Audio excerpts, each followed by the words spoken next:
Here are 4 hacks that emotionally healthy people use to maintain their emotional hygiene. First, they let their feelings in the car, but they don't let them drive. They know that feelings are healthy, but they don't let their feelings dictate where on the road they go.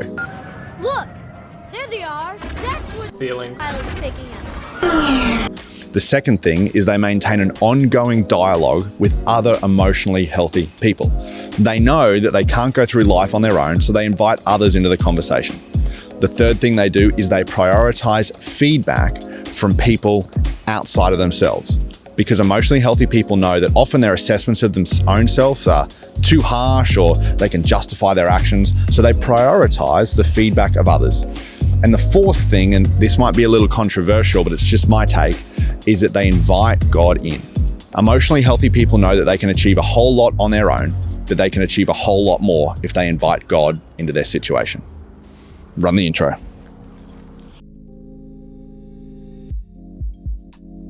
Hygiene is practices that keep us healthy. And while a lot of us have certain hygiene practices in place, like dental hygiene, or at least I hope you do, physical hygiene to keep us physically healthy, a lot of us don't know or aren't sure about emotional hygiene practices. All hygiene habits are important, but emotional hygiene is especially important because our emotions can enslave us if we can't identify them and deal with them. And I say this as someone speaking from experience. I'm someone who struggles often to identify what it is I'm feeling. In fact, so much so, I keep a feelings wheel saved on the favorites of my camera roll on my phone so I can really quickly identify what I'm feeling when I need to. So why is it that most of us who are watching this video right now tend to neglect helpful or positive emotional hygiene trends? Well, there's a whole bunch of reasons, honestly. It could be that we're afraid. It could be that we're not sure how to go about it. It could be that you think it might take a lot of effort. But the truth is, regardless of what the reason is, if we don't address it with our emotional health, eventually we end up pretending we're okay when things are really not. And when you pretend for long enough, you become a pretend version of yourself. And nobody wants to live like that. This is also bigger than you because emotionally healthy people recognize that their emotional health doesn't just affect them. It affects all the people in their world around them. So here's what you can do to begin to hack your emotional hygiene. Hack number 1, let your feelings in the car, but don't let them drive. We all know what it's like when our housemate or our partner comes home from a rough day at the office, or we go out with friends and someone's had a bad day, but they let you know that they've had a bad day and you've got to walk on eggshells around them. See, emotionally healthy people know that it's actually important to identify what it is they're feeling, but not let their emotions steer their conversations or steer the way that they treat other people. Number 2 is that emotionally healthy people maintain an ongoing dialogue with healthy people. For a while, I kind of used to get a little bit nervous about telling people that I saw a counselor, until one day someone sort of said to me, well, you wouldn't get nervous about telling someone that you go to the gym, or you wouldn't get nervous about telling someone that you went to a doctor to look after your physical health.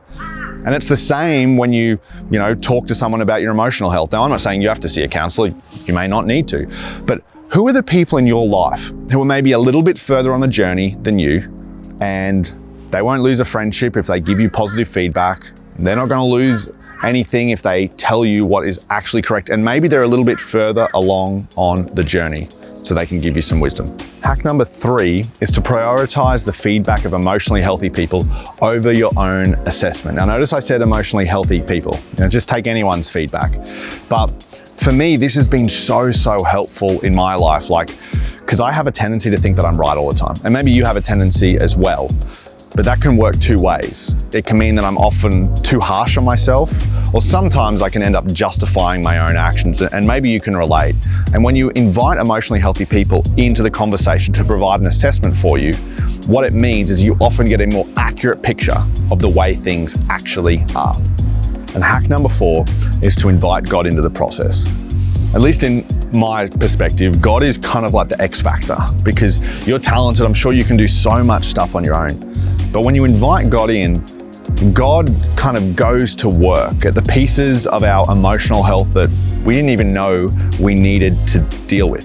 And God doesn't go at it like a bull in a china shop. He goes at it like a skilled surgeon. And maybe inviting God into the process of your emotional hygiene could be the thing that changes the game for you.